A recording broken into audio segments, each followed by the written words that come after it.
They thought he was just another drifter, a ragged old man on a bench with nothing but an empty cup and a battered duffel. The bikers mocked him. The town ignored him, and no one cared to look closer. But one silent move changed everything. A scar under his collar, an ID card at his feet, and a single word from the sheriff revealed the truth. This wasn't forgotten beggar. He was Colonel Hayes, a Green Beret who had buried his men and carried their names alone. What happens when silence commands more respect than any roar? Before we continue with this story, make sure to subscribe to the channel, as we have a special story that'll be released soon. The bench had been there longer than anyone could quite remember, its paint stripped down to gray by years of sun and rain. It leaned slightly toward the diner's wall, as though tired of standing straight after decades of holding strangers. On this morning it held only one man, his shoulders bent beneath a coat that had once been military green, but now seemed more like a ragged shade of dust. His boots, scuffed and uneven, rested on the edge of the sidewalk where cracks filled with weeds pressed up to the concrete. He sat without motion, a paper cup balanced between his knees, waiting for coins that never came. The people of Main Street passed by with a glance, the kind that slides over a figure without registering it, as if the man and his bench were part of the same forgotten landscape.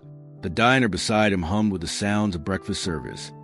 Plates clattering, coffee being poured, conversations overlapping in the easy rhythm of routine. But outside, the street carried a different soundtrack. A group of motorcycles had gathered near the curb, their engines growling low before breaking into sudden, sharp bursts of noise. Chrome gleamed against the pale light of late morning. Handlebars rose high, and leather jackets carried patches that proclaimed loyalty to something fierce and loud. The bikers laughed among themselves, their words cutting through the steady thrum of engines, their voices tuned to mockery. One of them pointed toward the bench, and the others followed his gaze. The old man did not look back. His eyes remained fixed on the sidewalk, on a single crack where a tuft of grass pushed stubbornly upward. A younger rider, his hair tied back in a rag, nudged his companion and said something about the old coat, about how it looked like he had stolen it from an army surplus pile. Their laughter rose above the engines, heavy and careless, meant to sting.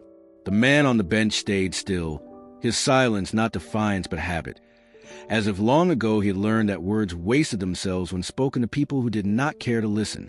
A woman leaving the diner hesitated for half a moment when she passed him.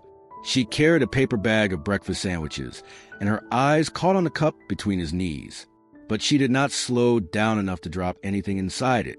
Her car was parked a block away, and she hurried on with her head lowered, as though the man's presence was an inconvenience she felt guilty for noticing. The bikers noticed her hesitation and called out something crude, their voices echoing against the storefront windows. She quickened her pace, and the sound of laughter filled the space she left behind. The man shifted once, only to adjust the cup so it wouldn't fall. His hands were steady despite the years that carved lines deep into his face. Sun and cold had worn his skin into a weathered map, the kind of surface that suggested miles traveled and nights slept under open sky. Beneath his collar, a faint line of scar tissue disappeared into the fabric of his shirt. None of the bikers saw it, and if they had, they would not have understood. The engines roared again as one of them twisted the throttle, letting the vibration shake the glass in the diner's windows. The old man closed his eyes briefly, but not in fear. The sound was familiar in a way the bikers could not know. It reminded him of rotors thumping over a jungle canopy, of transport planes lifting into night skies, of the mechanical rhythm that once meant survival. He opened his eyes again, calm returning with each breath, and the noise around him became only another layer of background. The bench creaked slightly as he shifted his weight, but otherwise he did not move. He had no answer for their laughter, no explanation for the life that had carried him from faraway battlefields to this small-town street. He simply sat, watching the cracks in the sidewalk and the weeds that refused to die. The bikers turned their attention back to their own banter, convinced they had found easy entertainment in the silence of a man who seemed to them nothing more than a ghost of the road. And still he sat, waiting, as the town moved around without ever seeing him at all. The laughter started small, a sharp bark from one of the younger men astride his bike, and then it spread quickly through the group until it became a chorus of jeers. They had been circling near the diner for a while, restless in the late morning lull, and the sight of the old man sitting motionless on the bench gave them something to turn their energy toward. His coat, hanging loose from his thin frame, sagged at the elbows and carried patches where the fabric had frayed. The duffel bag at his feet leaned heavily to one side, its canvas faded and dented metal buckles catching the light. It looked like a relic, as though it had traveled longer than he had. One of the riders pointed at it and grinned wide enough for everyone else to notice. "Look at that!" he shouted over the idle rumble of engines. "Colonel of the trash can, reporting for duty." The words drew another round of laughter, rough and unrestrained, the kind meant to wound rather than amuse. The old man lifted his eyes for only a moment, glancing at the reflection of chrome and leather across the street, and then let them drift back to the ground. His silence seemed to feed the bikers more than any answer would have. They leaned into their insults, voices carrying easily down the block. "Hey, Colonel, you forget your troops? Lose your parade?" One sneered, tapping the brim of his helmet in mock salute. Another, broader in the shoulders, mimed a stiff march in place, lifting his knees high before collapsing into exaggerated clumsiness. Their boots struck the pavement with heavy, deliberate rhythm, their amusement rising each time the old man failed to react. From the diner window, a few customers glanced out, curiosity stirring, but not enough to intervene. People in the town had grown used to treating the man on the bench as part of the scenery, a silent figure who never spoke, never begged too loudly, never caused trouble. Now, with the bikers' voices echoing off glass and brick, he had become the centerpiece of their game. His paper cup trembled slightly when one of them tossed in a bottle cap, the metal clinking sharply against its sides. "There you go, Colonel," the rider said, smirking. "Don't spend it all in one place." The old man adjusted the cup with careful precision, setting it steady again between his knees. His hands, though weathered, showed no tremor of weakness. They moved with a deliberateness that unsettled one of the younger bikers who had been watching closely. But before doubt could spread, the ringleader barked another insult, louder than before. "Bet you tell stories, huh? Bet you sit here all day pretending you were somebody once. Colonel Hayes, commander of the garbage brigade." The laughter roared back to life. They slapped one another on the shoulders, their joy sharpened by cruelty. Still, the man did not answer. His gaze remained fixed on the space just ahead of him, where sunlight fell unevenly across the cracked sidewalk. For him, the noise belonged to another world, one he had long ago learned to separate from the quiet discipline of his own mind. The bikers mistook his silence for weakness, for passivity of someone beaten down too far to resist. They did not see the steadiness of his breathing or the calm way he absorbed a moment without breaking. A truck rolled by slowly, its driver glancing at the scene before turning back to the road. No one stopped. The old man's duffel sat where it always did, heavy with its unseen contents, scratched metal buckles glinting in the morning light. To the bikers, it was nothing more than junk, another piece of evidence that the man before them was finished. They laughed again, louder, filling the air with a kind of careless triumph. And yet beneath their noise, the bench held steady, the man upon it still as stone, carrying the weight of their mockery without shifting, without speaking, without revealing anything at all. The cup was ordinary, the kind handed out with takeout coffee at the diner next door, its white surface smudged from too many days of use. He kept it balanced carefully between his knees, the rim tilted just enough to invite coins, though it remained empty hour after hour. People walked past without slowing, their eyes fixed on errands or conversations, their pace quickening slightly as if lingering too close might demand acknowledgement. The sound of footsteps and the hum of traffic filled the space around him, but not a single coin ever struck the bottom of that cup. Its silence grew heavier with each passing moment, a hollow reminder of how invisible he had become. The bikers noticed at first, of course. Their laughter still clung to him from earlier, and the sight of that vacant cup gave them more fuel. One leaned across the handlebars, pointing with a gloved finger. "All that rank and not a dime to show for it," he said, his voice loud enough for those inside the diner to hear. Another shook his head with mock pity. "Maybe he's waiting for medals to drop in there. Silver stars, purple hearts, straight from heaven." Their voices carried over the steady grumble of idling engines. Each word meant to dig deeper into the space already carved by silence. The old man didn't move. His eyes stayed on the cup, though not with the desperation they expected. He studied it as if it were simply another object in a world full of them, no different than the cracked sidewalk or the chipped paint of the bench. His stillness unnerved them more than anger ever could have. They wanted him to break, to plead, to show some scrap of humiliation they could seize and toss back at him. But he only sat, shoulders drawn forward beneath the faded coat, hands resting steady on the wood beside him. Inside the diner, a waitress paused at a window with a pot of coffee in her hand. She looked at the man on the bench the way someone looks at an old photograph. Recognition mingled with discomfort before she turned back to refill a customer's mug. The cup outside remained untouched, not worth the weight of a quarter from anyone finishing breakfast. The bikers saw her hesitation and shouted another insult, twisting her inaction into complicity. Their laughter rang out again, unrestrained, bouncing between the glass panes and brick walls. The old man breathed deeply once, the air leaving him in a controlled rhythm that no one noticed. To him, the cup was not a measure of worth. It was a tool, a way to mark time, a quiet ritual that gave shape to days otherwise uncounted. Each insult thrown his way slid into the silence with the same weight as the absence of coins. He carried both without complaint, as though he had trained for years to accept noise and emptiness alike. When the bikers finally revved their engines louder, a few townspeople turned their heads, pretending curiosity about the motorcycles rather than the man being mocked. The cup caught no change, no recognition, only the vibration of laughter spilling into the street. Yet the old man's grip on the moment remained unshaken. He kept the cup steady between his knees, absorbing everything around him, as if his silence itself were the only shield he needed. The town had grown used to him, the way people grow used to a stop sign at the corner or the rusted lamppost that flickered on damp nights. He was there most mornings, hunched on the bench outside the diner, coat drawn close even when the sun pressed warm on the sidewalks. At first, his presence had sparked curiosity. Questions whispered between waitresses carrying plates of pancakes and men lingering over coffee at the counter. Who was he? Where did he come from? Did he have family? But curiosity fades quickly in small towns. Routine dulls it, turns a human figure into background, into something not worth a second glance.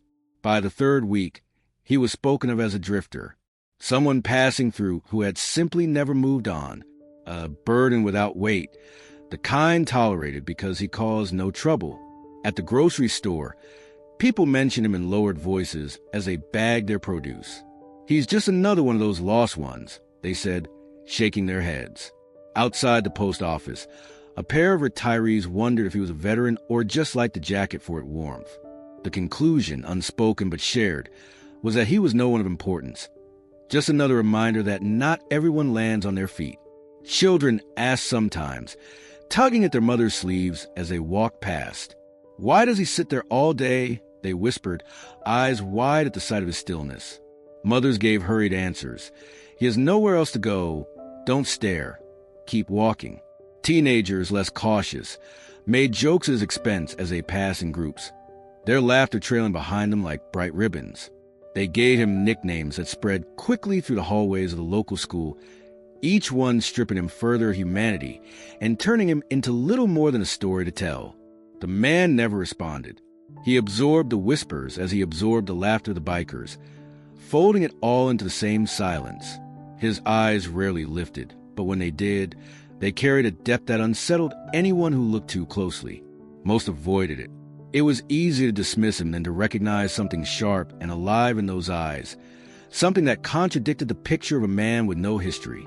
The diner owner, polishing glasses at the bar, told his staff not to encourage him. If you give him food once, he'll never leave, he said, though the man had already proven he asked for nothing. The hardware clerk told a customer that people like him drifted from town to town, chasing shadows. No one bothered to check whether he drifted at all. He was there at the same place each day, more constant than many of the townsfolk themselves. The whispers shaped him into an image the town could understand, nameless, rootless, without worth. They did not know about the duffel at his feet, worn but carefully guarded. They did not know that his silence was not the silence of defeat, but of choice, the kind learned by men who had once carried orders across fields where noise could kill. To them, he was a shadow clinging to a bench. And so they walked by, confident in their judgment, never suspecting that their whispers told more about them than they ever did about him. At night, when the streets finally emptied and the echo of engines faded into hills, he moved with slow steps away from the diner's bench. He never went far, only to the edge of the old rail yard where a line of rusted boxcars had stood for years, forgotten like everything else that had outlived its use.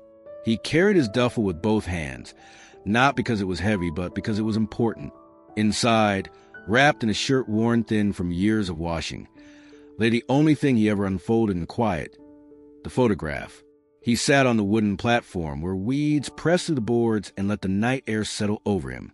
With care, he drew the photo from its cloth wrapping. The edges had curled, the surface scratched from too much handling. Yet the image remained clear. A line of soldiers stood in desert light, their boots sunk in dust, their uniforms crisp, their faces marked with the kind of pride that comes from surviving what others could not.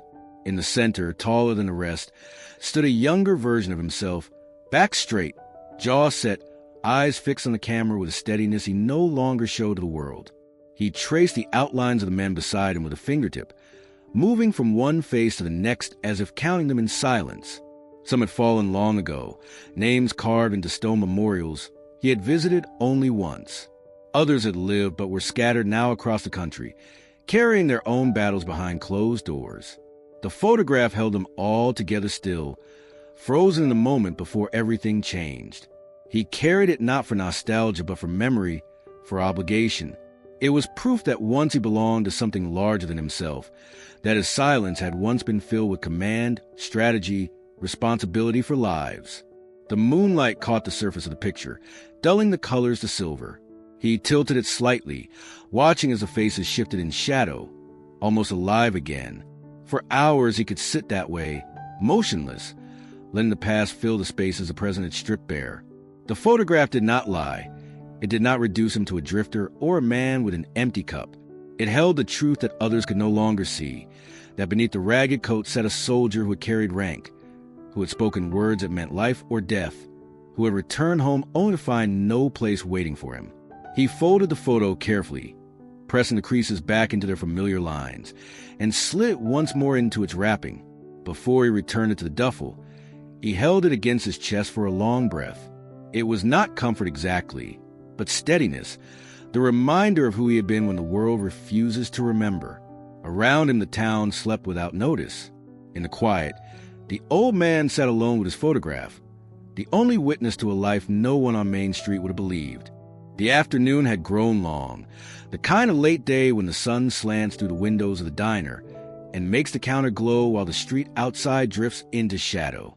The old man sat on the bench in his usual position, back curved slightly forward, hands folded over his knees, as if keeping himself small enough not to bother anyone. The paper cup rested where it always did, still empty, its rim chipped from being dropped too many times. People passed by without slowing. They had learned to make his silence part of the scenery, something easy to overlook. From the doorway of the diner came a boy no older than 10, holding a paper bag that smelled faintly of grilled bread and melted cheese. He walked quickly at first, clutching it tight, then slowed when he saw the figure on the bench. Children often stare longer than adults do. They haven't learned yet how to look away. The boy hesitated, glancing back through the glass where his mother was paying the bill. No one told him to stop. He made the choice himself. He stepped closer, the bag crinkling in his hands, and pulled out half a sandwich already bitten into. Without ceremony, without explanation, he held it out. "Here," he said, his voice almost swallowed by the hum of traffic. The old man looked up, startled by the sound more than the gesture. His eyes settled on the boy, then on the food. For a moment he did not move, unsure if reaching for it would be seen as weakness, unsure if it was truly meant for him. The boy nudged it closer, arm extended with the awkward insistence only children possess. The old man reached out slowly, his hand steady, fingers closing around the bread with deliberate care. He nodded once, the kind of nod that carries gratitude without words. The boy didn't wait for thanks. He smiled, quick and shy, then turned back toward the diner just as his mother called his name. The exchange had lasted less than a minute, but in its brevity lay something sharp enough to cut through weeks of emptiness. The sandwich was plain ham and cheese, the crust slightly burned on one edge, but he ate it as though it were a meal prepared after battle. Each bite reminded him of times when rations meant survival.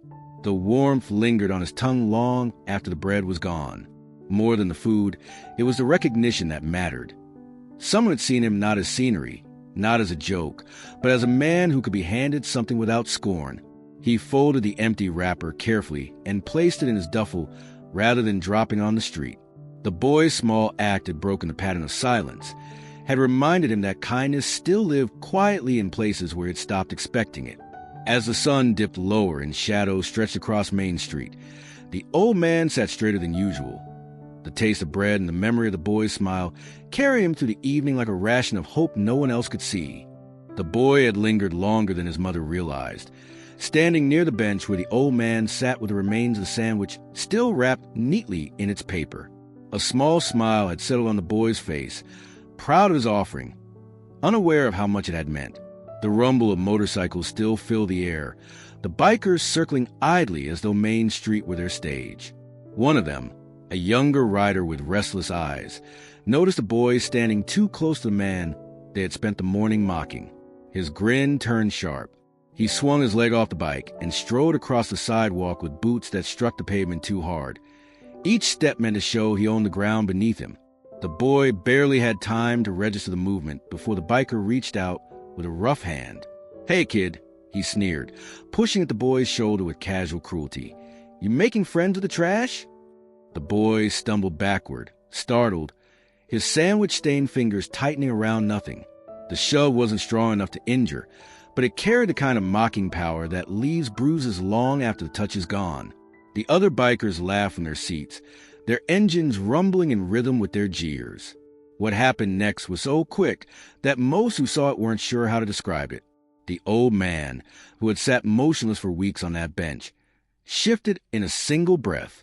His hand shot out with speed that belied his age, catching the biker's wrist before it could make another move. The grip was precise, the angle deliberate, his thumb pressing against a nerve that froze the biker's arm in place. With a small twist, controlled and efficient, he forced the younger man off balance.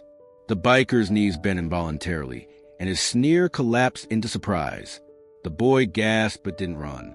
He stood wide-eyed, watching the old man move with certainty that was almost frightening. There was no wasted motion, no trembling, no hesitation. The old man rose from the bench with slow steadiness, still holding the biker's wrist, guiding him downward until the younger man had no choice but to crouch, his boots scraping against the sidewalk. The laughter from the others faltered, replaced by a stunned silence broken only by the stuttering of engines. The old man's eyes were calm, his breathing steady, his movements exact. He did not strike. He did not raise his voice. He simply held the biker there for a moment longer, long enough for the boy to step safely out of reach. Then, with the same deliberation with which he had acted, he released his grip. The biker staggered back, clutching his wrist, face flushed with a mixture of pain and humiliation. The old man sat again, as though nothing had happened, his expression unchanged.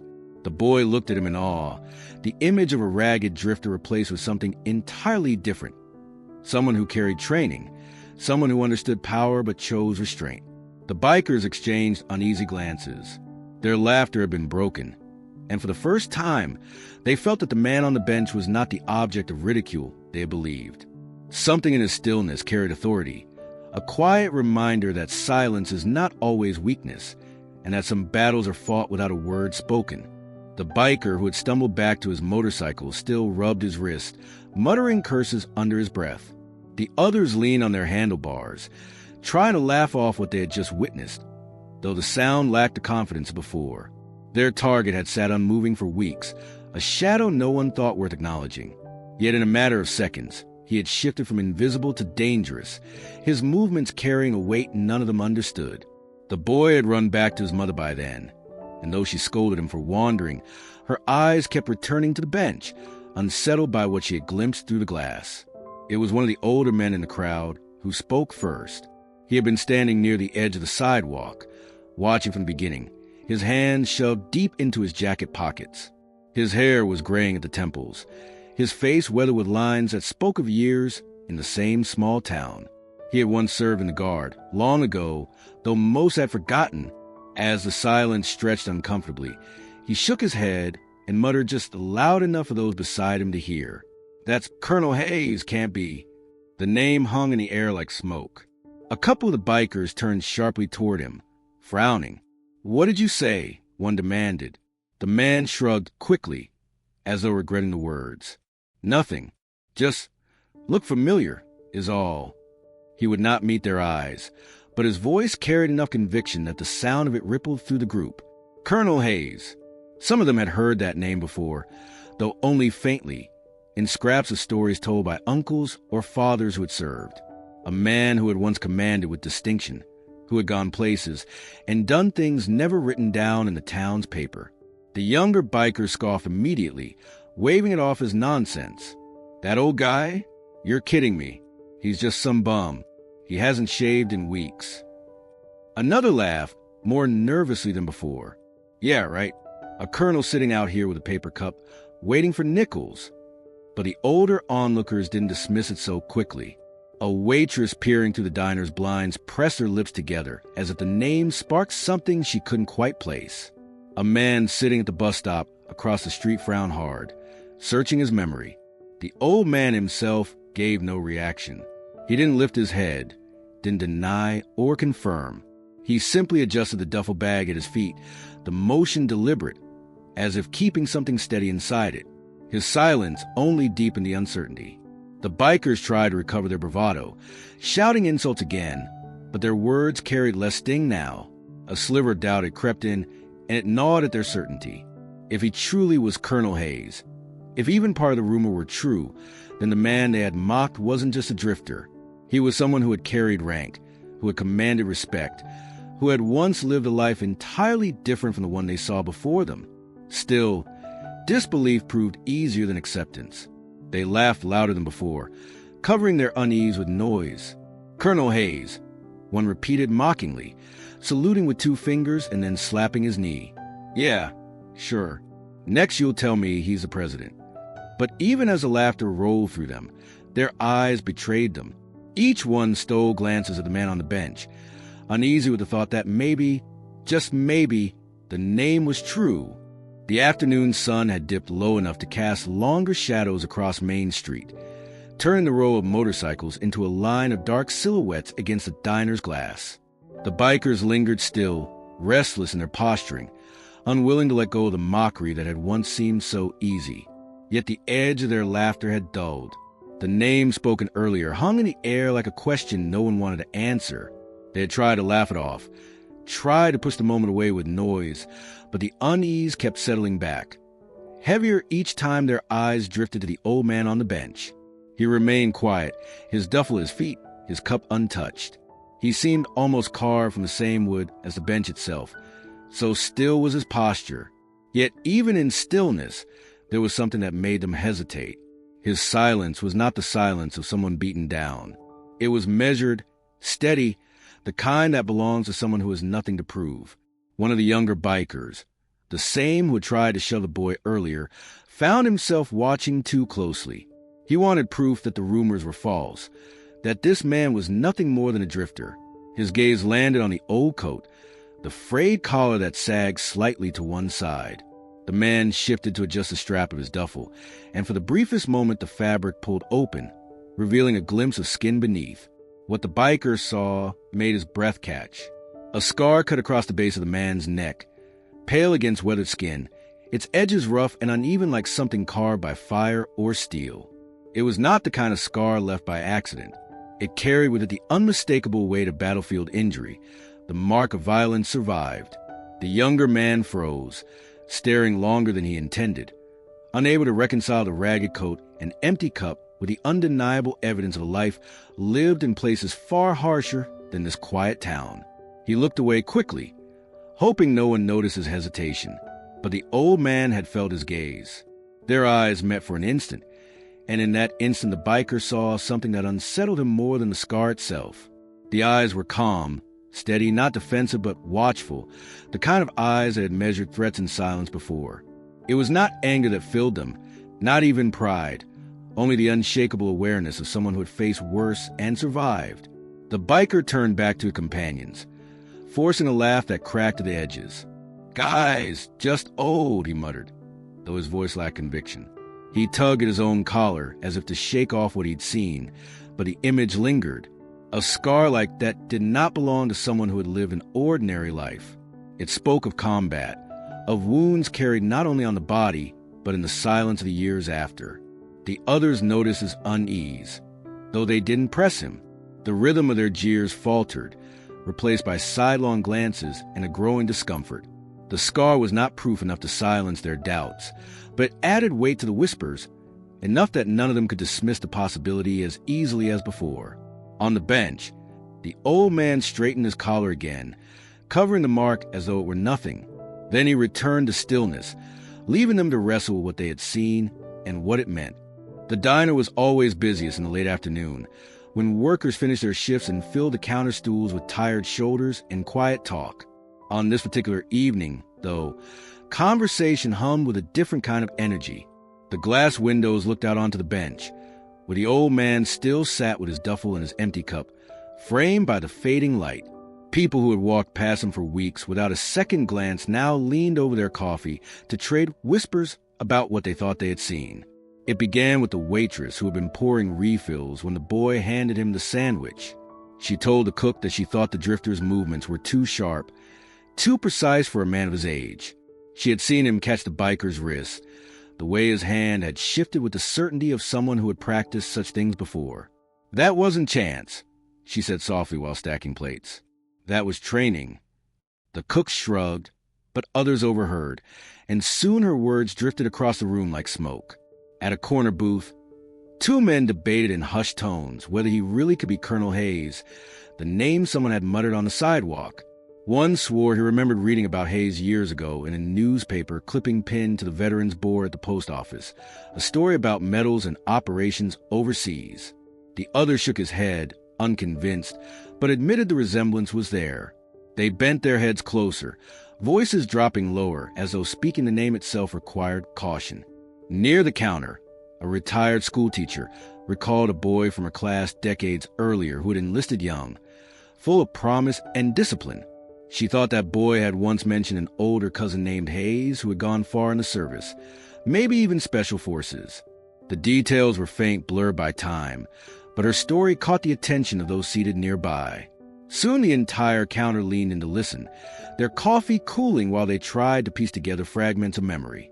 The stories grew with each retelling. Some said he had led missions in jungles, others that he had commanded men in deserts.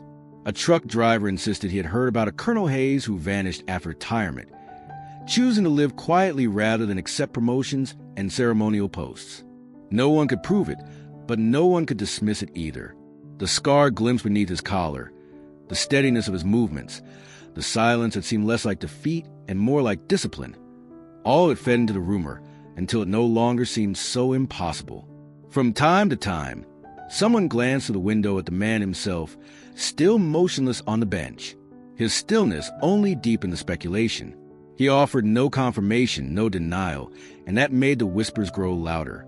By the time the dinner rush began, nearly every booth held some version of the story. The drifter, the man with the cup and the coat, might not be a drifter at all. He might be someone the town had once read about, someone who had lived a life beyond their imagination. The clatter of plates and the smell of coffee carried on as always, but beneath it all the rumor rooted itself in the diner, weaving through every conversation until a man outside no longer seemed invisible. He had become a question the whole town wanted answered. The whispers had not left the diner when they spread into the rest of town. By the next morning, the bench outside was no longer just a spot for a drifter. It was a point of speculation. People slowed when they passed, not to offer coins but to take a longer look, as if they might confirm or deny the rumors with their own eyes. And in the quiet ripple of talk, one voice rose with more certainty than the others. It belonged to a retired records clerk, a man who had spent most of his career in the courthouse 2 blocks away, hunched over forms and signatures that marked the beginning of countless lives. His name was Edward Morrison, and though his hair had thinned and his eyesight dimmed, his memory for paperwork remained sharp. He was in the diner that morning, stirring sugar into his coffee with slow, deliberate movements, when he heard the name spoken again. Colonel Hayes? At first he dismissed it as idle chatter, another rumor to pass the time in a small town with little else to discuss. But the more he listened, the more the threads tugged at something buried in his recollection. He set down his spoon and pressed his lips together, tracing the memory like a finger across faded ink. "I signed his enlistment papers," he said finally, loud enough for those nearby to hear. A hush spread quickly across the counter as heads turned toward him. Morrison cleared his throat and straightened, as though the weight of his statement required better posture. It was decades ago. He couldn't have been more than 18. Hayes was his name, John Michael Hayes. Tall, serious boy, eyes sharp even then. I remember it because he came in alone. Most of them brought their parents or a friend for support, but he didn't. Walked right up to the desk, steady as a man twice his age, and signed without hesitation. The diner quieted, the usual clatter of plates subdued by the gravity of his words. The waitress paused mid-step, balancing a pot of coffee, listening. Someone asked him if he was sure, if time hadn't blurred the memory. Morrison shook his head. "I spent 40 years handling names and signatures. You don't forget the ones that stand out." Hayes had a hand that pressed down firm, no hesitation. And I remember the way he looked at me after, like he wasn't just signing a piece of paper, like he already knew what it meant. He lifted his mug, hands trembling slightly now, not from age but from the certainty of recognition. "If that's him out there on that bench," he said, "then you're looking at a man who gave more to this country than most of us ever had to give. Don't mistake him for nothing just because his coat is worn thin." No one spoke for a long while after. They glanced toward the window, where the old man sat in his usual silence, unaware or unwilling to acknowledge the conversation. Morrison returned to his coffee, his eyes fixed on the cup as though the weight of memory had pressed him back into himself. Yet the rumor no longer felt like rumor. It felt like a truth rediscovered, pulled out of old ink and faded signatures, brought to life again in the still figure outside the diner's glass. The proof came not from whispers or half-remembered names, but from paper, yellowed, fragile, and folded into the corners of memory. It was Mrs. Callahan who brought it in, a widow who lived above the hardware store and kept boxes of old newspapers stacked neatly in her attic. She had clipped stories for years, a habit born of loneliness and the need to preserve small pieces of the world as it passed by. When she heard the talk in the diner, the name repeated with a mix of doubt and awe, she climbed the creaking stairs to her attic and searched through those boxes until her fingers landed on the one that mattered. By the time she returned to Main Street, her hands trembled from more than the weight of age. The clipping was laid on the counter of the diner later that afternoon, spread flat beneath the glare of the hanging lamps. People crowded close to see it, coffee forgotten, plates pushed aside. The paper was dated nearly 3 decades earlier, its headline simple but striking. Local man awarded Silver Star. Beneath it, a black and white photograph showed a young soldier standing stiffly at attention, uniform pressed, cap square, medal pinned to his chest. The caption read, "Captain John M. Hayes, honor for valor during overseas mission." The faces around the counter leaned in, recognizing the set of the jaw, the shape of the eyes. The photograph, though blurred with age, carried enough detail to leave no question. It was him, the same man who now sat outside with his paper cup, his collar drawn high to hide the scar. The same man the bikers had mocked without restraint. The room hushed as people traced the image with their eyes, trying to reconcile the proud figure in crisp uniform with the silent drifter who had become part of the town's background. The article beneath the photograph told a story in clipped sentences. Captain Hayes had led a small unit in a mission that turned unexpectedly dangerous. The report avoided detail, but it mentioned enemy fire, pinned positions, and lives saved by quick decisions. It said his men had spoken of him with respect, calling his actions the difference between walking out and not returning at all. The Silver Star was awarded for gallantry in action, and Hayes had received it without fanfare, declining interviews at the time. Someone at the counter whispered the words aloud, "Silver Star," and the weight of them seemed to settle over the diner. For many in the room, it was the first time they realized a man outside had lived through things they could barely imagine. His silence was no longer emptiness. It was the silence of someone who had carried too much, seen too much, and never asked for recognition. The clipping stayed on the counter for hours, passed from hand to hand, each person studying it as if the photograph itself might explain the gulf between past and present. Outside, the old man sat in the fading light, unaware of the crowd gathered just beyond the glass. The metal pin to his chest in that photograph had long since been tucked away, perhaps lost, perhaps deliberately left behind. But in that moment, the truth of his life was undeniable, printed in ink that had outlasted time. The drifter was no drifter at all. He was Colonel Hayes, a man who had once stood proud in uniform, and the Silver Star bore witness when he himself would not. The night was colder than most, and the bench gave no comfort, only would press hard against bone. The old man closed his eyes, not to sleep but to remember. Memory came without effort, vivid and sharp, carrying him back to a time when silence was not loneliness but discipline.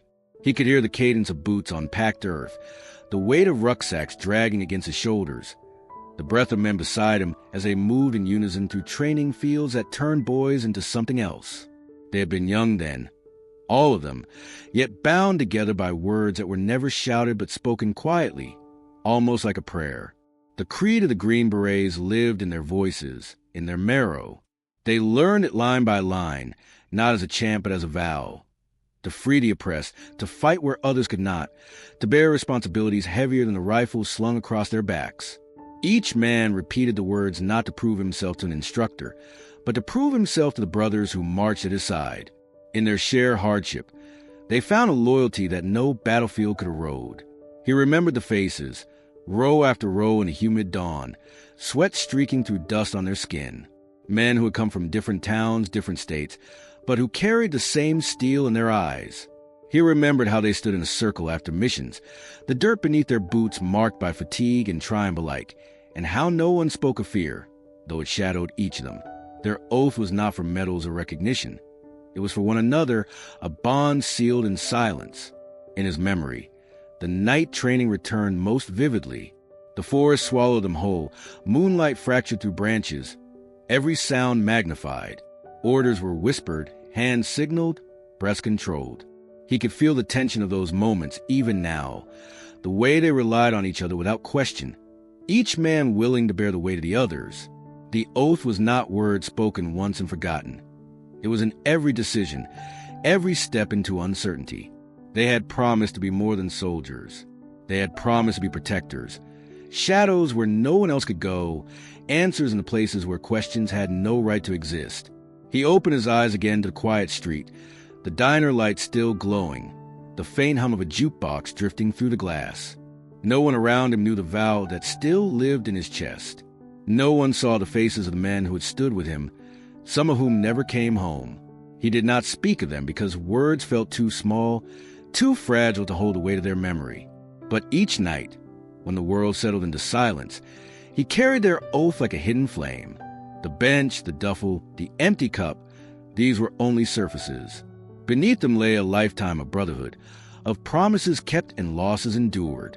The Green Beret oath had been carved into him long ago, and though he sat now as a man the town dismissed, inside he remained bound to those words, bound to men who had once called him brother. The diner lights went out earlier than usual that night, and Main Street fell into its familiar silence, broken only by the hum of a few passing cars. The old man rose from his bench slowly, joints stiff from hours of sitting, and lifted the duffel bag with both hands. He moved without hurry, taking the same path he always did, down the sidewalk and across the cracked pavement that led toward the outskirts town. Most people never wondered where he went once he disappeared into the dark. But one man did, a volunteer from the Veterans Hall named Mark Keaton, who had been listening to the rumors grow louder each day. Mark had served himself, though his time overseas had been shorter, and he carried the kind of guilt that made him restless. He had seen the old man's silence, the way he never asked for help, and something about it unsettled him. So that night, When the figure with the ragged coat slipped away from the glow of Main Street, Mark followed at a distance.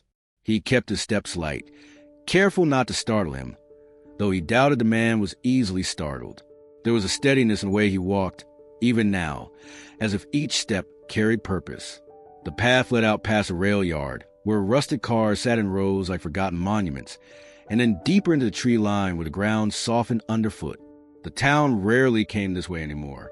Most had no reason to, but the old man seemed to know every turn, every branch that leaned too low, until finally the trees gave way to a clearing. In the center of it stood a cabin, what remained of one, at least. The roof sagged in places, the porch steps had collapsed, and the windows were long gone, leaving only hollow frames. The old man pushed the door open with his shoulder, the hinges groaning but holding. He stepped inside as though entering a place familiar, though nothing about it seemed fit for living.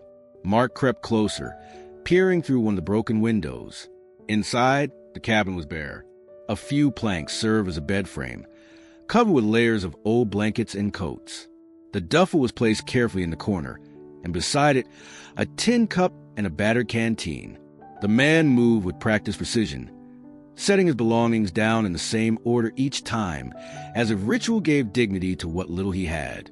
Mark watched as the old man removed the coat, folded it neatly, and lay down on the makeshift bed. He didn't toss or shift. He lay still, eyes on the ceiling beams that bowed under years of neglect, and breathed in a rhythm so controlled it almost seemed like a drill. Mark realized then that this was not homelessness in the way the town whispered it. This was exile of choice, a retreat into silence by a man who had lived too much life to settle into the noise of others. Mark lingered only a moment longer, uneasy at the intimacy of watching. He backed away from the window, careful not to snap the brittle twigs underfoot, and retraced his steps toward town. The image stayed with him, sharper than any rumor or clipping. The old soldier alone in a derelict cabin, sleeping as though he were still on watch, guarding memories no one else could see. The duffel bag rarely left his side. Whether he was seated on the bench in town, walking the edge of the rail yard, or lying down in the abandoned cabin, the bag was always near, its canvas worn thin at the corners, its buckles tarnished but functional. People who noticed it assumed it contained little more than scraps. Old clothes, perhaps a blanket, maybe bottles collected for a deposit. None of them imagined that inside, folded beneath layers of shirts, there was something far heavier than fabric. Late at night, when the town lay quiet and even the bikers had taken their noise elsewhere, he would open the bag with the same care he once reserved for weapon cases and sealed orders. He would spread the contents neatly on the floorboards of the cabin, aligning each item with an exactness that spoke of long training. At the bottom lay a bundle wrapped in oilcloth, bound by cord. His fingers worked the knots slowly, as though giving each one its due respect, and then he would lay the ledger flat before him. It was not much to look at from the outside, just a notebook with a cracked spine and covers softened by years of handling. But inside, its pages were filled with careful handwriting. Line after line of names written in ink that had faded in places but never blurred. Each name belonged to someone who had once marched beside him, eaten rations under the same sky, carried out missions that few people ever knew about. Some were lost in foreign jungles, others in deserts, a few in mountains where the cold cut sharper than bullets. The ledger carried them all. He turned the pages slowly, as though every sheet were delicate parchment, his eyes lingering on each name before moving to the next. Sometimes his lips moved in silence, shaping the syllables, reciting them as if answering a roll call that would never again be answered. His hand rested on certain entries longer, as though the memory of that particular man or woman pressed harder against him. A few pages bore small notes in the margins, dates, coordinates, fragments of detail that no one else would understand, but that anchored him to the moment of loss. The act was ritual, repeated night after night. Writing the names had begun long ago, in places where the sound of gunfire had barely faded, where the faces of fallen were still fresh in his mind. Over time, the ledger became a monument he could carry, one that did not stand in stone but travel wherever he did. In town, when people whispered that he was a drifter, they did not see that he carried a memorial heavier than anything etched in granite. Once, A beam of moonlight caught his hand as it rested on the page, illuminating the steady script that had not faltered even after age had stiffened his joints. The writing was proof of discipline, of care, of devotion to those who had never returned. To him, the ledger was not a relic. It was duty. He guarded it more closely than food, more closely than the coat that kept him warm. In his silence, the world dismissed him as a man with nothing left. But in his duffel sat proof that his silence was filled with names, a weight of memory he bore alone because no one else remained to do it. The morning had been ordinary in the way most mornings were in the small town. The diner filled with the smell of bacon and coffee, the clatter of forks against plates, and the steady hum of conversations about weather and work. Outside, the bench was occupied as it always was. The old man seated with his duffel at his feet, his hands folded loosely in his lap. He did not look up when the motorcycles came, though their engines shattered the calm like thunder rolling down Main Street. The gang arrived in a cluster, loud and restless, their jackets marked with symbols stitched in red and black. They parked in a crooked line along the curb, drawing the stares of pedestrians who crossed the street rather than walk near them. The bikers had been humiliated once already, their mockery undone by the sudden precision of the old man's hand when he had stopped one of them from shoving the boy. That memory had festered among them. Turned into a story they could not stop repeating to each other, each retelling sharper than the last. Pride demanded something more. So when they saw him again, seated as if nothing had changed, they decided the time had come to press harder. 5 of them approached first, leaving the others to lean against their bikes and watch. Their boots struck the pavement in heavy rhythm, a sound meant to carry dominance. They formed a half-circle around the bench, looming close, their shadows cutting across his still figure. One spat on the sidewalk, just inches from his boot. Another leaned forward, voice sharp and mocking. "You think you're tough, old man? Sitting out here like you own the street?" The old man did not lift his gaze.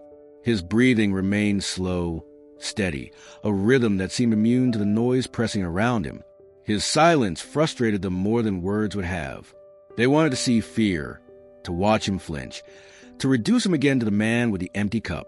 Instead, he gave them nothing, and that nothing made them uneasy. One of the younger bikers stepped closer, too close, and shoved at the duffel bag with the toe of his boot. The canvas shifted, but the bag did not tip. The old man placed a hand on the strap, firm but calm, anchoring it in place. He did not speak, only lifted his eyes for a brief moment, long enough for the younger biker to feel the weight of the look. There was no anger in it, no panic, only a quiet steadiness that unsettled more than shouting ever could. The leader of the group, broad in the rest and carrying himself with an air of authority, leaned in so close that his shadow swallowed the old man whole. "We're not afraid of you," he said, voice low, daring. "You can't hide behind silence forever. You want to play soldier? Let's see it." His companions laughed, but it was a strained laughter, forced out to cover the thin thread of unease running through them. Inside the diner, people watched from the windows, their forks paused midair, their conversations broken into whispers. No one stepped outside, not yet, but the tension pressed thick against the glass. Everyone waited for the old man to break, to fold under the weight of the gang pressing down on him. But he sat still, his hands steady on the duffel, his eyes fixed on the horizon beyond them, as if there were nothing more than a temporary obstacle in a life that had known far greater threats. The bikers expected fear.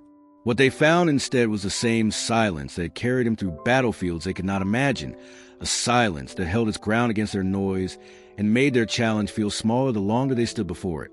The gang expected him to move. They expected him to push himself up on the bench, to square his shoulders in defiance or shrink back in fear. They waited for some kind of reaction, something they could measure themselves against. But the old man gave them none of it. He stayed where he was, seated with his back slightly bent, his duffel anchored at his feet, his hands resting loosely on his knees, his head tilted just enough to show that he was listening, that he was aware of every word, every sound, every shifting stance around him. Yet his body betrayed no tremor, no crack in the surface. He was not frozen. He was calculating. The silence stretched long enough to unsettle them. One of the younger riders shifted on his feet, glancing at the leader for a cue. Another spat to the side. The the wet sound sharp against the stillness, but it drew no response. The man on the bench simply watched, his eyes moving slowly from one face to the next, cataloging expressions, measuring distance, noting posture. It was not the gaze of someone intimidated. It was the gaze of someone trained to assess threats before they struck. Inside the diner, people pressed closer to the windows. The glass fogged in places from their breath, but no one pulled away. They could see the calmness in him now, could see how his stillness was not weakness but discipline. His silence carried the weight of command, the kind that once steadied men under fire. To those who knew even a little of what soldiers endured, it was unmistakable. To the bikers, it was unnerving. The leader leaned closer, his voice louder than before, trying to break through. "What's the matter, old man? Cat got your tongue? Or are you too scared to stand up?" His words carried bravado, but the longer the silence held, the thinner that bravado stretched. The old man's eyes met his, steady and unblinking, and the leader felt a strange sensation of being seen through rather than looked at. It was not anger he found there. It was calculation, a weighing of possibilities, the same kind of look one might give a map before choosing a route that meant survival or disaster. The old man's breathing never changed. His shoulders never tensed. He gave the impression that time belonged to him, that the gang's taunts were only noise, distractions he'd endure before in different forms, from different men who thought themselves in control. What none of them understood was that silence was his weapon. It gave him control of the moment, drained their confidence with every second that passed without the reaction they craved. One of the bikers finally barked out a nervous laugh, trying to fill the void. "Look at him. He's not even alive in there. Just a shell." But even that sounded hollow, bouncing against the steady quiet of the man who refused to be drawn in. From the outside, it looked like an action. From the inside, it was something else entirely. He was calculating distance between boots, the weight of their stances, the position of their shoulders, the direction of the wind carrying sound. He had done it thousands of times before, in places where hesitation cost lives. Now he did it again, not because he intended to strike, but because old habits never faded. The gang had cornered him, expecting fear. Instead, they found a silence that pressed heavier than any words. A silence that belonged not to a broken man, but to a colonel who had once commanded battlefields and now sat on a wooden bench, watching, measuring, reminding them with every calm breath that not all strength shouts its presence. Some of it waits, quiet and patient, until the noise burns itself out. The tension outside the diner reached a point where even the air seemed to hold still. The gang's leader loomed closest, his chest puffed out, his hands moving with the restless energy of someone itching to make a statement. He wanted the crowd watching from behind the glass to see his dominance, to believe that his gang owned the street. The silence of the old man grated on him, each second of stillness chipping away at the authority he was desperate to prove. He leaned in further, his voice rough and low. "Stand up, old man. Let's see what you've really got." When the old man didn't move, the leader reached for him, a hand shooting out with the intent to shove him back against a bench, to strip him of the last of his dignity in front of the town. But before the shove landed, the old man's body shifted in a way that no one expected. It was not hurried, not frantic. It was controlled, efficient, the kind of motion that comes from decades of training that never leave the muscles. His hand snapped up, caught the leader's wrist midair, and twisted with precision so exact that the movement looked almost rehearsed. The leader's body responded before his mind did. His knees buckled, his weight dropping forward as pain shot up his arm.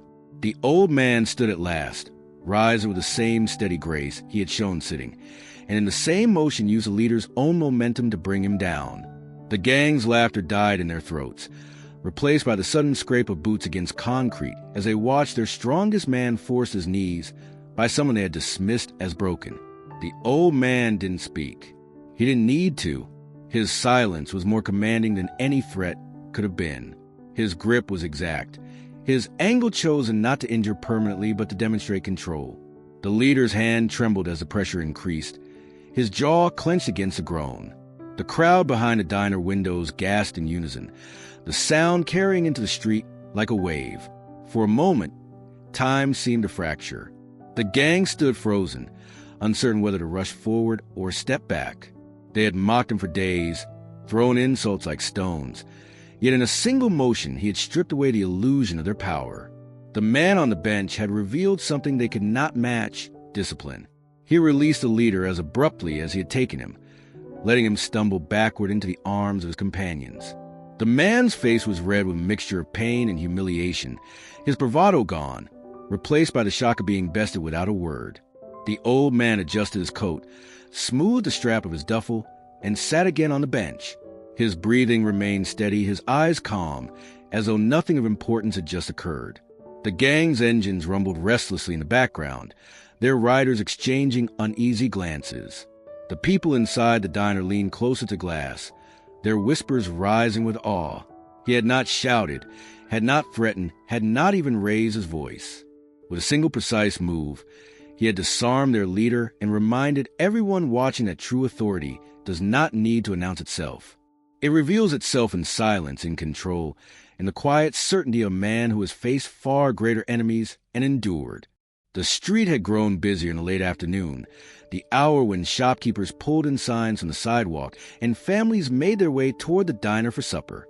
At first, people had only glanced at the confrontation outside, expecting the same pattern they had seen before.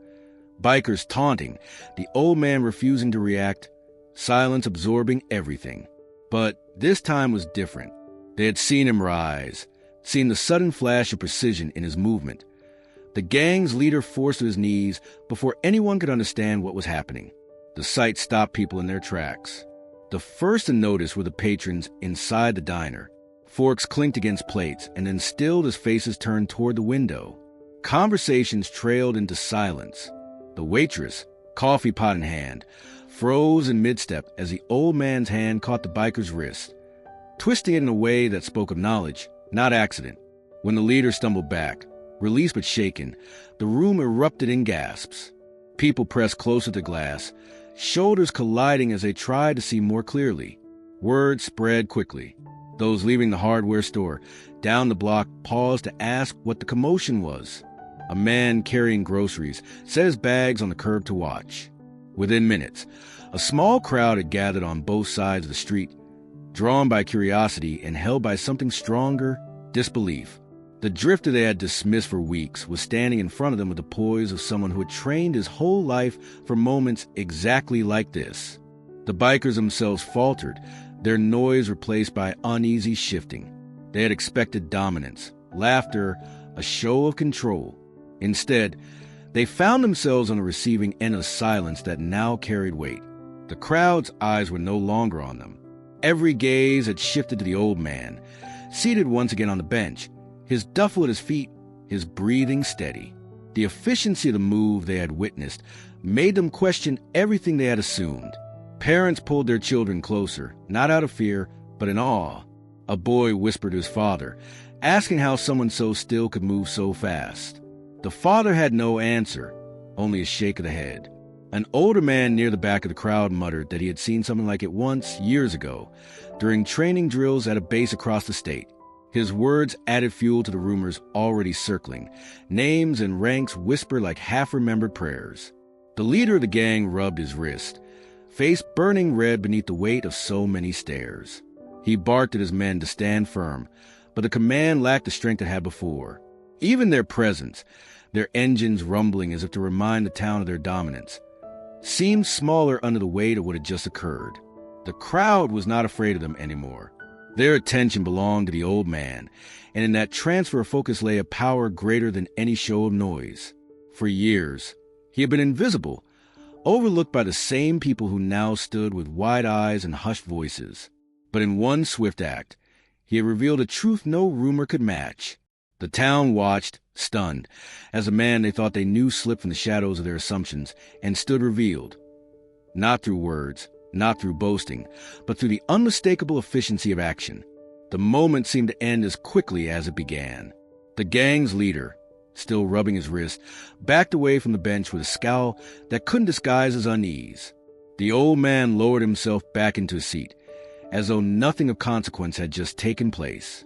The crowd across the street remained fixed on him, their breaths held. their whispers swelling into a murmur that carried through the glass of the diner and into the street itself. For a brief second, silence returned, until something small, almost insignificant, slipped from the folds of his coat. It was a card no larger than a driver's license, scuffed along the edges but intact. It tumbled from his pocket when he sat down, landing face up on the pavement between his boots. The lamplight from the diner sign caught it, reflecting faintly. At first, no one noticed. But then the boy who had once given him a sandwich, standing near his mother at the edge of the sidewalk, pointed with wide eyes. "Look," he whispered. "There's something there." The bikers saw it next. One of them smirked, eager to reclaim some shred of authority. He bent down quickly, hand reaching for the card. Thinking it might be a scrap of trash he could wave around for another cruel joke. But as his fingers brushed it, the name at the top froze him in place.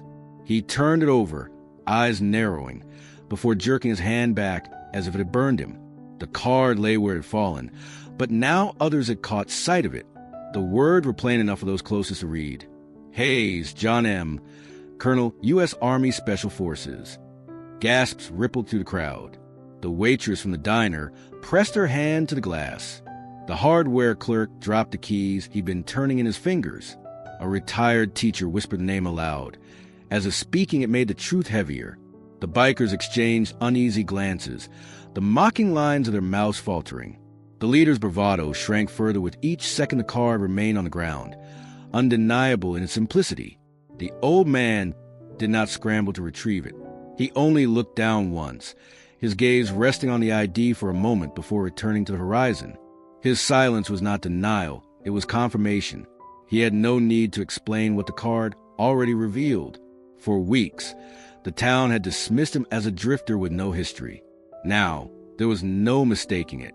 He was Colonel Hayes, a man who had once carried responsibility heavier than anyone around him could imagine.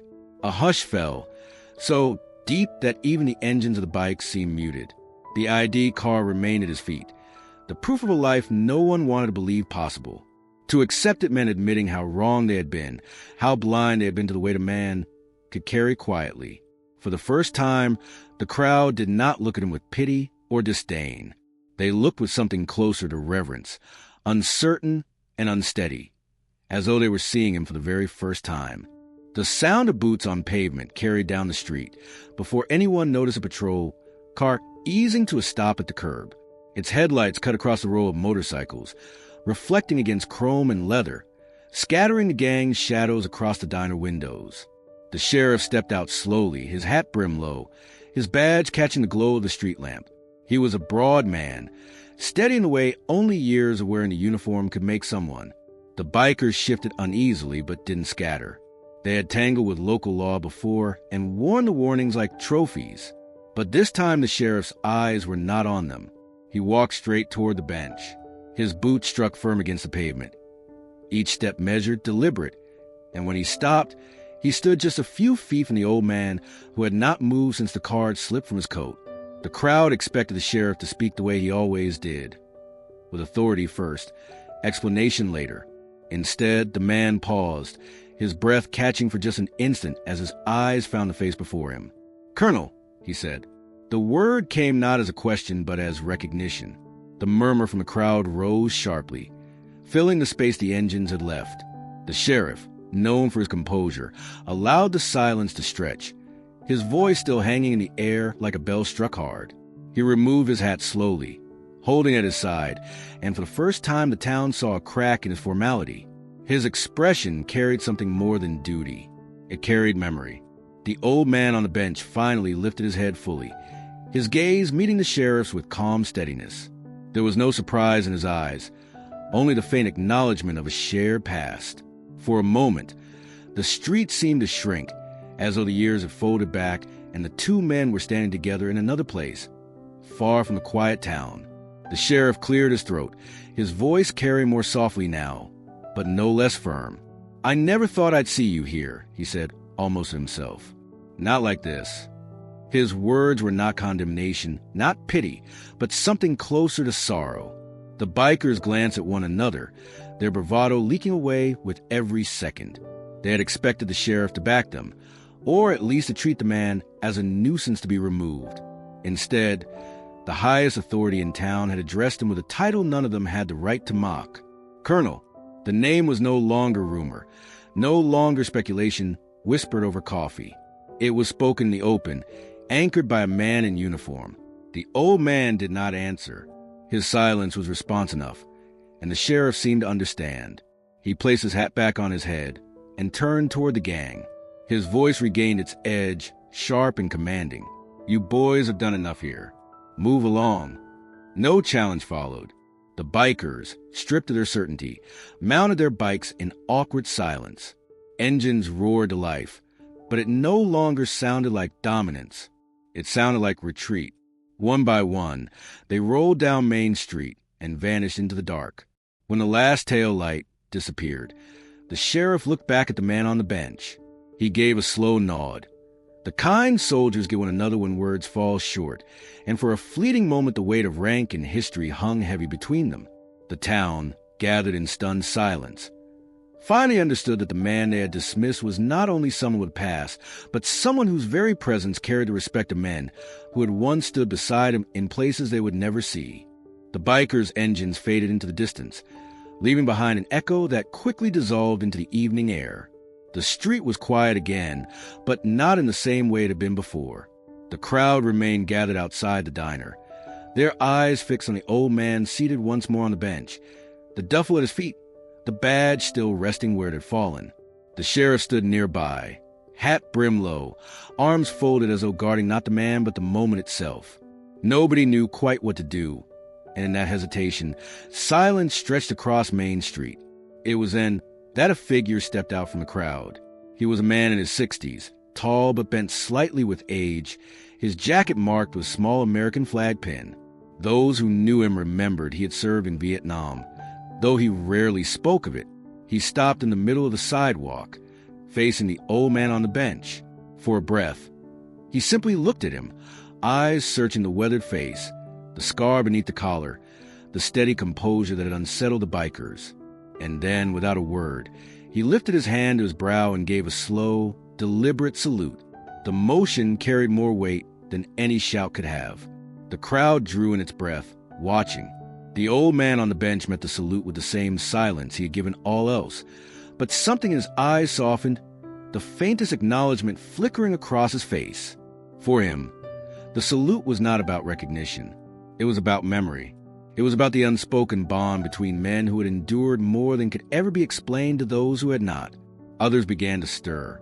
A man in a trucker's cap, once a Marine, straightened and raised his hand in kind. From the doorway of the diner, another veteran, his left arm stiff from an old injury, lifted a salute as high as he could manage.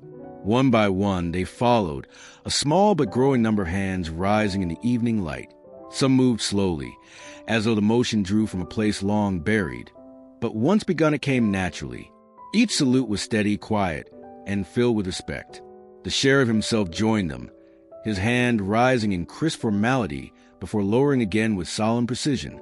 The rest of the crowd remained still, unsure how to respond.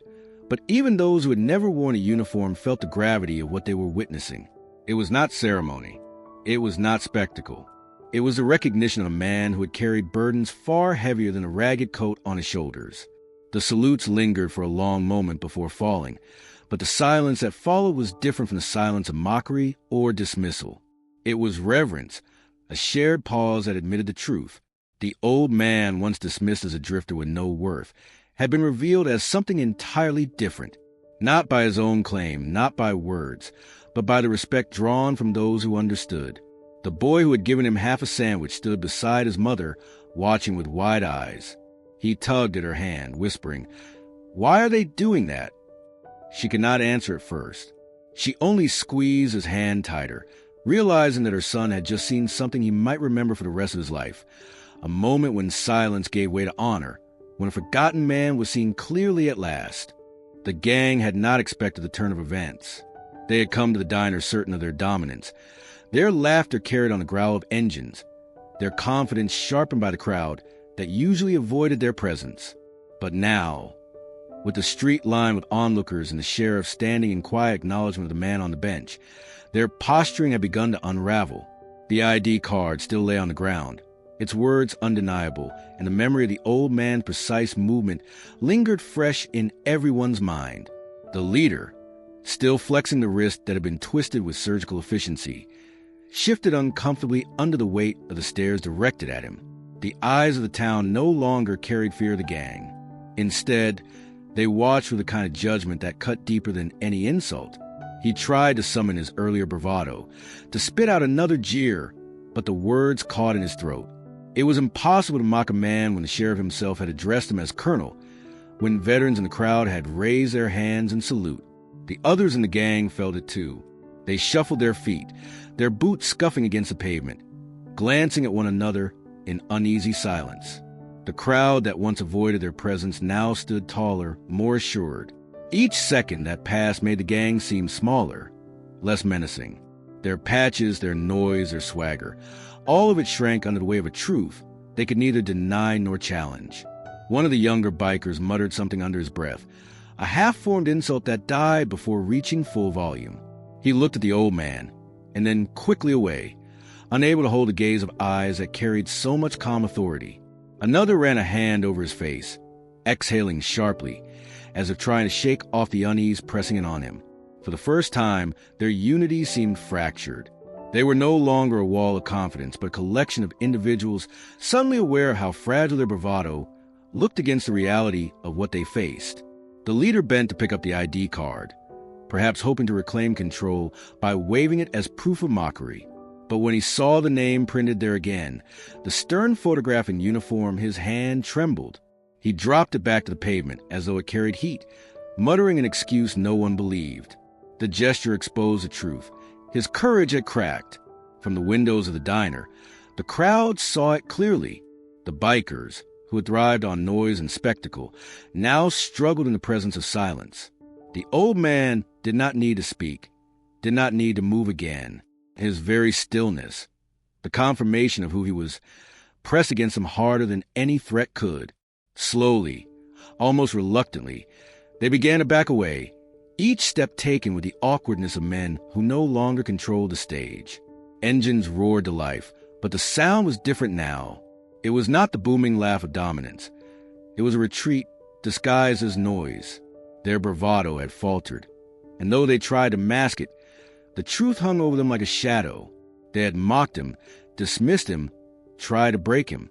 Yet in the end, it was their own image that shattered, their swagger reduced to silence in the face of a man whose strength spoke without words. The night had nearly settled in by the time the last of the bikers disappeared down Main Street, their engines fading until only the faint smell of exhaust lingered in the cool air. The crowd remained, gathered outside the diner and along the sidewalks, reluctant to move on.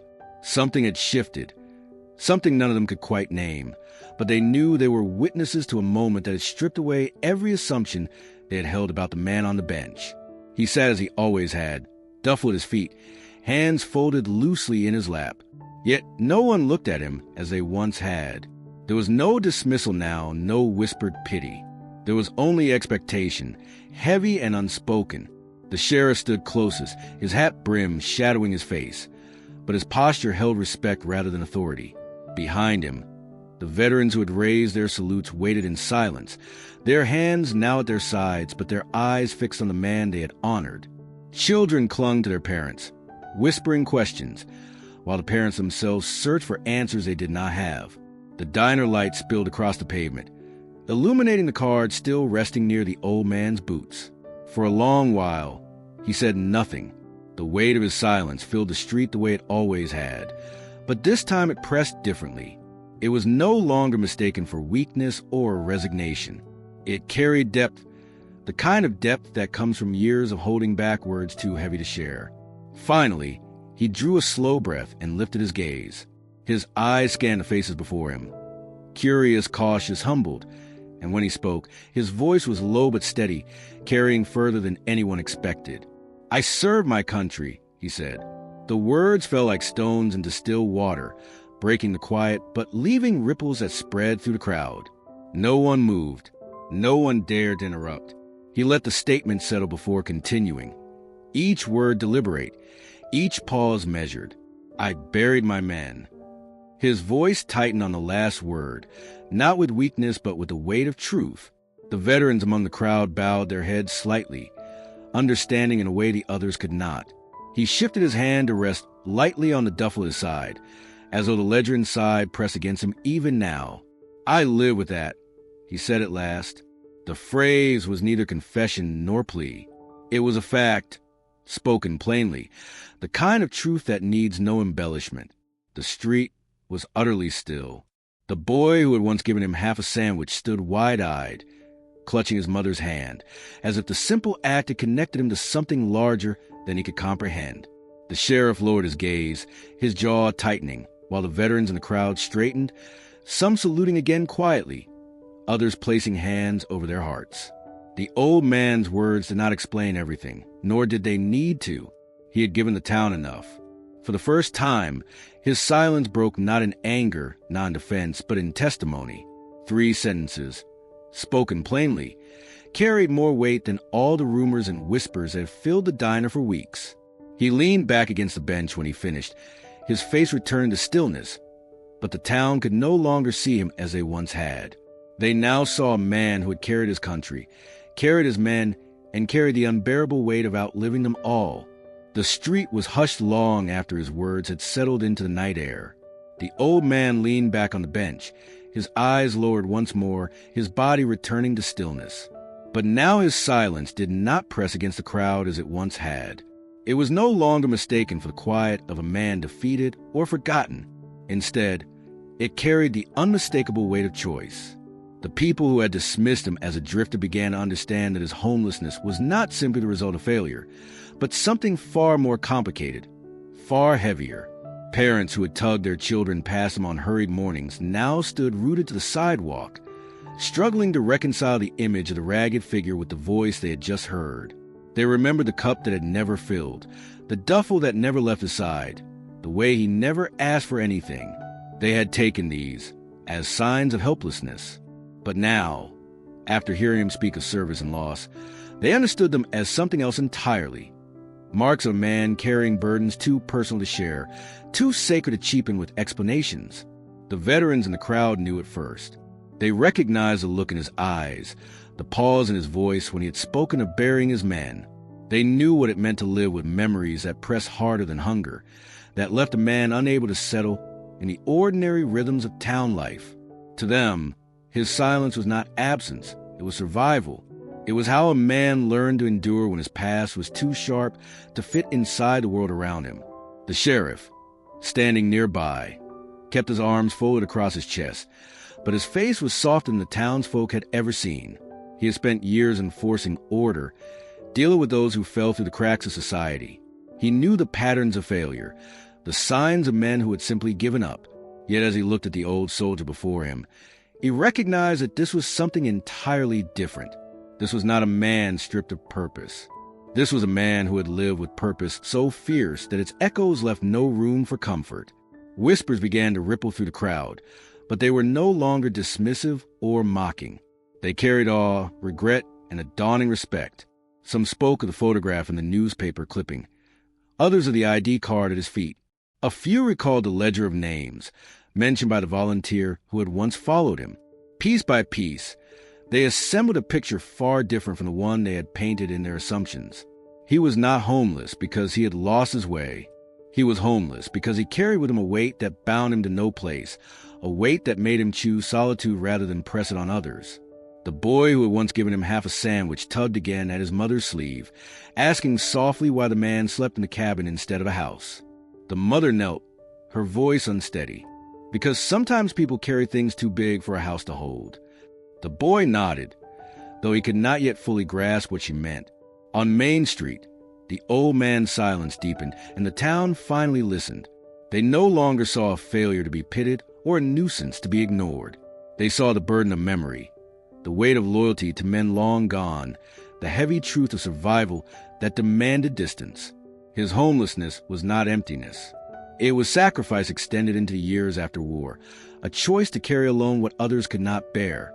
And for the first time, The town respected the silence that had always surrounded him, knowing now it was not weakness but testament. The night after the confrontation, the town carried a different air. Conversations that once brushed past the old man with indifference now lingered on him, spoken in careful tones as though to admit their blindness. The diner's regulars sat longer at their tables, recalling details of his movements, his words, the proof of who he was. And at the Veterans Hall across town, men gathered in the dimly lit meeting room, their voices steady with purpose. They had seen enough to know the truth. The man on the bench was one of their own. By morning, they came together, 3 of them walking side by side down Main Street. Their jackets bore patches that marked their service, their strides slower now with age, but still carrying the unspoken dignity of men who had worn the uniform. They did not come with fanfare, only resolve. The old man was where he always was, sitting quietly on the bench, duffel at his feet. He looked no different from the day before, except perhaps the way the townsfolk gave him space now, watching with newfound respect that made the street unusually hushed. The veteran stopped before him, and the tallest of them cleared his throat. "Colonel," he said, not as a question but as acknowledgement. The old man lifted his eyes, meeting theirs in silence. The tallest continued, his words careful, steady. "We got space at the hall. A room, a bed, hot meals. You don't have to sleep out there anymore." The offer hung between them, simple but heavy. The old man's gaze drifted to the duffel bag, his fingers brushing the strap as though the choice could be weighed in his hand. A room meant shelter, warmth, perhaps even ease. But it also meant walls, people, conversations he had long avoided. It meant setting down a solitude that had become as much a shield as it was a burden. He said nothing at first. The veterans did not press him. They stood patiently, understanding that silence was not refusal but consideration. They knew the hesitation well. Many of them had lived it themselves, returning home and finding that comfort did not fit the same way it once had. To accept shelter was to risk being seen more closely than he wished, to invite questions about things he had locked away in the pages of his ledger. The crowd that had begun to gather watched quietly. A mother whispered to her child, pointing out that the men were offering him help. But those who truly understood saw more. They saw the weight of the decision pressing on him, the tension between gratitude and fear of closeness. He had spent years carrying his past alone, and solitude had become his only companion. Finally, the old man lifted his eyes again. His voice, when it came, was low but steady. "I appreciate it." He paused, as though the words themselves were difficult. "But I'm not ready." His gaze returned to the duffel, to the ledger hidden inside, to the scars that no room could soften. The veterans nodded, not disappointed, not surprised. They knew he would need time, perhaps more than anyone could give. They left the offer open, unspoken but understood. The crowd shifted, realizing that refusal did not mean rejection. It meant the choice was his to make, when and if he could. The old man leaned back once more on the bench, silence wrapping around him again, and the town learned that even kindness must wait for the moment when a soldier is ready to let it in. The day after the veterans made their offer, the town moved with an odd quiet. People still went about their errands, still sat at the diner counter with coffee and pie, still carried groceries down Main Street, but the glances cast toward the bench had changed. They lingered longer, no longer quick and dismissive, but filled with an awareness that could not be undone. The old man sat as always, duffel at his feet, his hands resting calmly on his knees. The weight of the previous days hung over him, but he showed no sign of strain. He seemed as steady as he ever had, breathing evenly, eyes watching nothing and everything at once. It was in the lull of late afternoon, when the sunlight cut low across the storefronts, that the boy returned. He had been walking with his mother, one hand clutching hers, the other carrying a school bag that bounced against his hip. They were headed home, but when they passed the bench, the boy slowed. His mother tried to tug him along, but he resisted, his eyes fixed on the man sitting there. After a moment of hesitation, she let go of his hand. He walked toward the bench, stepped small but certain, while the old man turned his gaze down to meet him. The boy stopped in front of him and held his ground. He didn't look nervous, only thoughtful, as though the weight of the decision to speak belonged entirely to him. "Sir," he said softly, his voice carrying in the quiet street. "Do you want to come home with us? Just for dinner." The words struck differently than all the offers before. They carried no official weight, no expectation, no mention of shelter or permanence. They were simple, spoken by a child who had once shared half a sandwich without hesitation. The old man studied him for a long moment, his eyes steady, his face unreadable. He shifted his gaze briefly to the boy's mother, standing a few steps back, her expression uncertain but not resistant. She gave the faintest nod, as though to say the invitation was real. The old man's hand moved the strap of his duffel. He didn't lift it, only let his fingers rest there, considering. He had turned down the offer of a room at the Veterans Hall, but this was different. This was not a matter of permanence or obligation. This was a child asking him to sit at a table, to eat a meal as any man might, without questions, without judgment. His silence stretched long enough that the boy began to shift on his feet, uncertain if he had overstepped. Then slowly, the old man gave a small nod. It was not dramatic, not heavy with ceremony, but it was enough. The boy's face brightened, his smile breaking wide as he turned to his mother. She stepped forward, gently placing a hand on her son's shoulder, and together they waited while the old man rose from the bench. He lifted the duffel with practiced care and followed them, his steps measured, his posture still carrying the weight of discipline. The crowd that had paused to watch said nothing. They simply parted to let them pass, their silence filled with something closer to reverence. It was only dinner, only one evening meal, but to those who saw, it was more than that.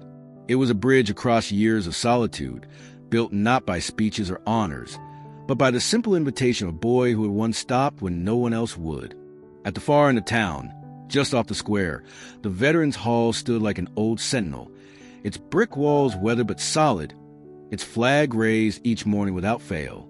Inside, the hall was warm that evening, filled with the quiet hum of voices and the clatter of plates. Long tables had been set, and chairs filled with men who carried themselves with the subtle weight of service. Some older, their hair silver, others younger but marked by the same steady gaze. On this night, however, there was one chair left empty, set at the table nearest the front, its placement deliberate. The chair had been chosen carefully, not shoved into a corner, not overlooked, but placed where all could see. A plate rested before it, the silverware aligned, a glass of water filled to the brim. No one spoke of it openly, but every man in the room knew why it was there. It was for him, the old soldier who sat on the bench, the man they had recognized at last, the one who carried silence like a shield. The sheriff was present, seated near the end of the table, his uniform jacket draped across the back of his chair. He glanced often at the empty seat, his jaw tightening slightly each time. Across from him sat Mark Keaton, the volunteer who had once followed the old man to the cabin and seen where he slept.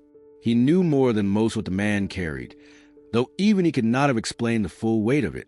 He only knew that the chair mattered, that the community was ready to receive him if he would only walk through the door. As the meal began, voices softened, forks scraped gently against plates, and conversations turned inward. Men spoke of deployments long past, of names they remembered, of places they had tried to leave behind.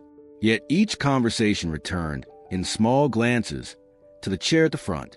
It was not just a seat. It was a gesture, a bridge, an acknowledgement that he belonged here even if he could not yet bring himself to sit among them. Outside, the night had settled cool and quiet.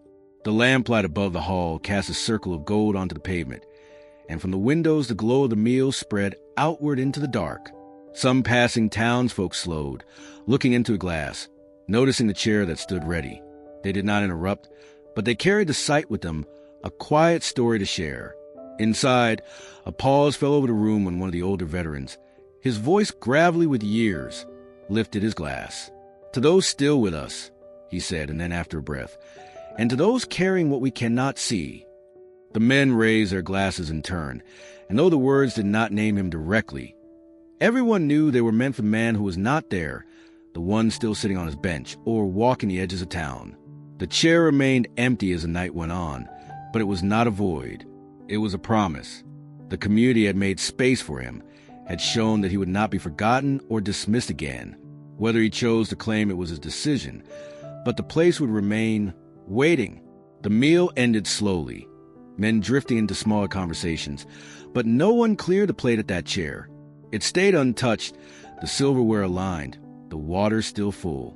A reminder that sometimes the most powerful act of welcome is not insisting a man step forward, but holding a place until he is ready to take it. The invitation had been there for days, unspoken yet undeniable.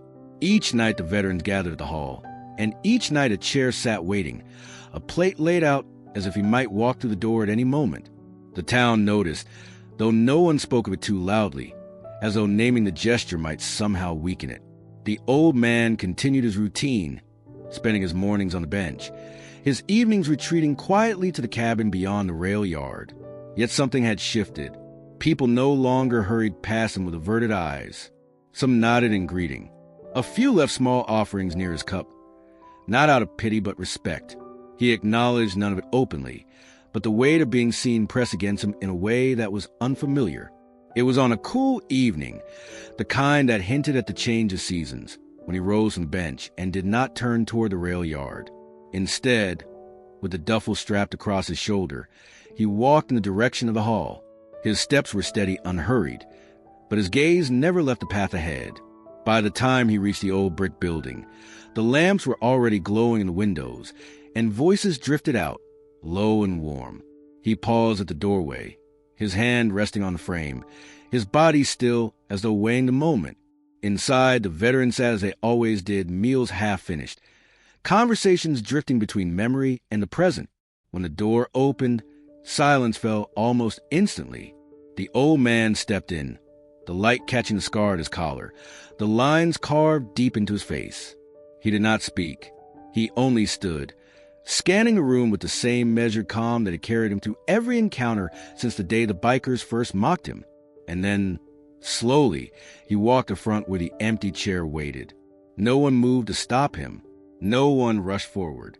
They simply watched as he lowered his duffel to the floor, pulled out the chair, and sat. It was the first time in years he had taken a seat at a table not his own, the first time he had allowed himself to join others rather than stand apart. The plate before him was filled quickly by hands that did not hesitate. Meat, bread, potatoes, steaming in the lamplight. The smell rose warmly, filling the space between memory and present. He lifted his fork slowly, deliberately, as though the motion itself was foreign.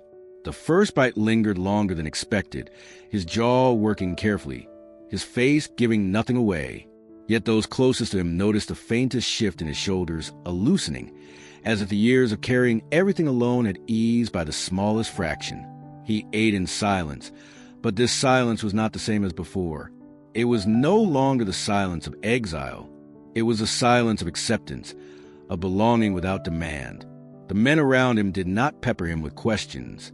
They did not ask about battles or medals or the scars that marked his body. They spoke, as they always did, of ordinary things, weather, aches in the knees, the stubborn faucet at the hall that never stopped dripping. They allowed him the dignity of normalcy, treating him not as a figure of rumor, but as one of them, and in that, the truth of who he was found a place to rest, if only for the length of a meal. When he finished, he set his fork down gently, his hand lingering on the edge of the plate. Around him, the room had resumed its hum, men laughing quietly, cups clinking. He looked once at the chair across from him, at the faces turned toward him without judgment, and for the first time in many years, he felt the weight of solitude lighten. It was just dinner, just a hot meal among brothers and strangers. But for him, it was the first step back into a world where silence did not mean invisibility, but respect. The night was cool, the air holding the faint smell of autumn leaves drifting down the quiet streets. Inside the Veterans Hall, the tables had been cleared, the clatter of plates replaced by a low hum of voices.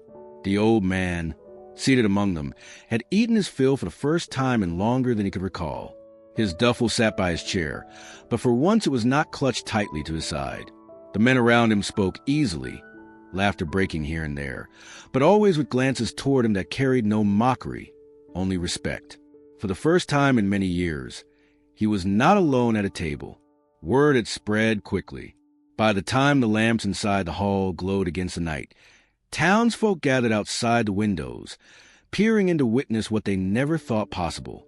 Among them were the bikers, their engines quiet, their bravado drained. They stood at the edge of the crowd, their jackets catching the light, their faces pale with something like shame. No jeers passed their lips now. They watched in silence, confronted with a truth that could no longer be laughed away. When the meal ended, the sheriff rose from his seat at the far end of the room. He placed his hat against his chest, his eyes resting on a man who had once commanded in silence and had now, finally, allowed himself to sit among them. The sheriff's voice carried clearly, steady but softened with reverence. "Colonel Hayes," he said, "you're home among us." The hall fell still.